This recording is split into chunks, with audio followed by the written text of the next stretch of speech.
This is Valley News Live at 6. We're learning more tonight about the West Fargo shooting that left a 6-year-old boy with a bullet wound in the head. It happened in the 900 block of Parkway Drive Monday night. One of the men accused has now been charged, but there's at least one suspect still on the loose. 19-year-old C.J. Carruthers is charged with reckless endangerment, conspiracy to commit robbery, and firing a gun within city limits. The 17-year-old male was also arrested. However, because he is a juvenile, his name is not being released.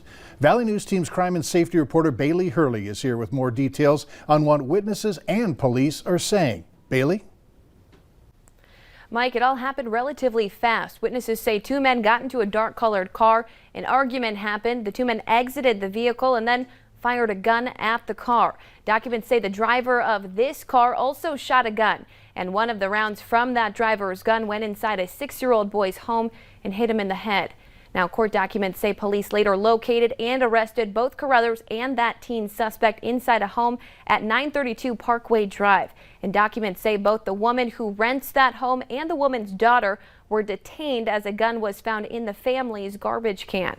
When police later interviewed the young daughter, she stated that Carruthers had called her and told her that he had planned to rob someone and get money from him. Documents say Carruthers also admitted to shooting the gun one time. Now, I reached out to West Fargo Police this afternoon regarding the other unknown suspect in this case, and in a statement, the department said, quote, "The West Fargo Police Department shares the concerns of our community. These incidents were targeted to the individuals involved and not the larger community. We are committed to holding the parties involved responsible for their actions." Now, West Fargo police are looking for help identifying the driver and any passengers of this black Chevy Malibu you see behind me. It's still unknown if police are aware of who this suspect is and if they are considered armed and dangerous. Mike. All right, thanks, Bailey. Now, we've also learned that the child had to be operated on, and the last update indicated that he was in stable condition. Some people are asking where they can donate money to the family of the young shooting victim. So far, we're not aware of a public fundraiser, but if one becomes available, you'll be able to find it on our VNL News app.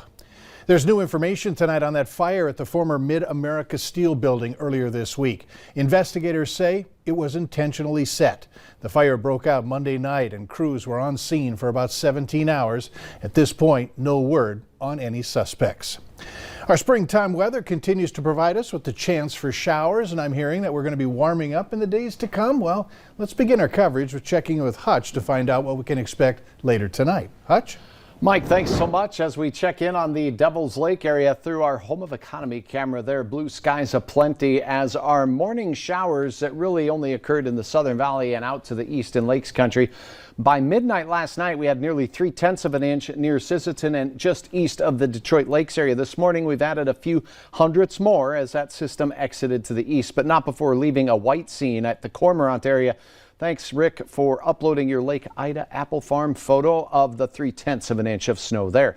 That system moving into northern Wisconsin and the Great Lakes area while we are trying to restore temperatures back into the 50-degree range. It's a little cooler in the Devil's Lake Basin this hour. Your planner shows temperatures after sunset slipping into the 30s and overnight some 20s in store for a cool start to your Thursday. But you're right, we do have some warm weather to talk about. A chance for some rain in the forecast as well.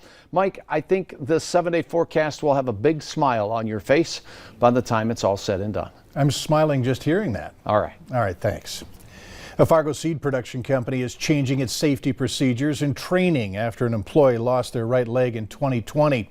We spoke exclusively to Aaron Maves back in August while he was recovering in the hospital. He was an employee with Red River Commodities. Maves slipped into an auger while cleaning sunflower seed from a grain bin. Inspectors later found that Red River didn't sufficiently train workers to recognize hazards and take proper safety measures. Maves said back in 2020 that accidents can happen very fast. Grain bin auger accidents have a very low survival rate. OSHA cited Red River Commodities with 14 violations. The company will also pay $225,000 in fines. It's been 2 years since 7-year-old Jason Devine was killed in a crash along South University in Fargo. Jason died after his dad, Christopher Devine, crashed into another vehicle.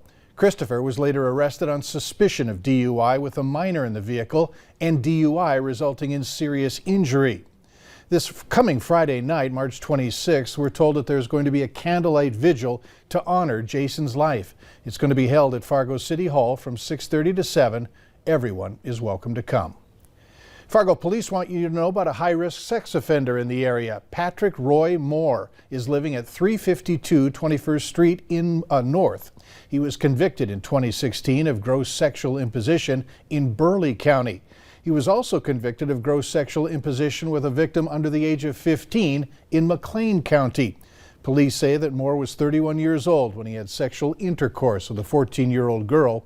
High-risk offenders are more likely to reoffend. Materials promoting a white supremacist group were spotted on the campus of Minnesota State University Moorhead. President Ann Blackhurst says that the stickers were similar to the ones that have been posted on other campuses in the FM area.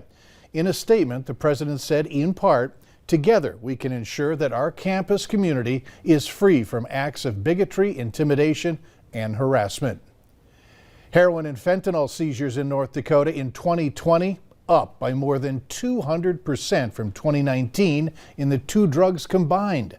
The Drug Enforcement Administration is reporting that marijuana was the #1 drug seized in North Dakota in 2020 with 11.5 kilograms, with meth seizures ranking second at 9 kilograms seized. In Grand Forks, police collected the most unwanted medications during yesterday's Take Back event. They competed against the Grand Forks County Sheriff's Department and UND's Police Department. Altogether, the agencies collected 248 pounds of medications. Of that, police were credited with 100 pounds, narrowly edging out UND Police at 93 pounds. In tonight's vaccine coverage, a new timeline for when all Minnesotans will be eligible for a COVID vaccine is expected within the next 10 days. The state is currently in Phase 1B, Tier 3, but vaccines won't be available to the general population until Phase 2. Health leaders say that they estimate that's going to happen this summer or as soon as there's going to be a big supply boost. And now Clay County public health officials are concerned about being behind since the vaccine will soon be available to all North Dakotans. CCPH is continuing to vaccinate anyone in Phase 1A up to Phase 1B Tier 3. Health officials vaccinated close to 1,200 patients last week and will vaccinate close to 1,000 this week. This is their 12th week of vaccinations. As of right now, officials aren't sure when they will start vaccinating patients in 1C. The challenge will be, as we see across the river, you probably saw in the news they now have eliminated their mask mandate, and also that they are moving into the general population next week. So they're, quite a bit ahead of us. In regards to the phases. There's also not a timeline for when officials will receive the Johnson & Johnson vaccine. Anyone 16 and older in Grand Forks will be able to start getting the vaccine on Monday. Appointments will be available as early as April 7th as vaccinations are still being administered to people in Phase 1C. Those who are interested can set an appointment by logging into mychart.alltrue.org. Or you can call the number on your screen, 701-780-6358.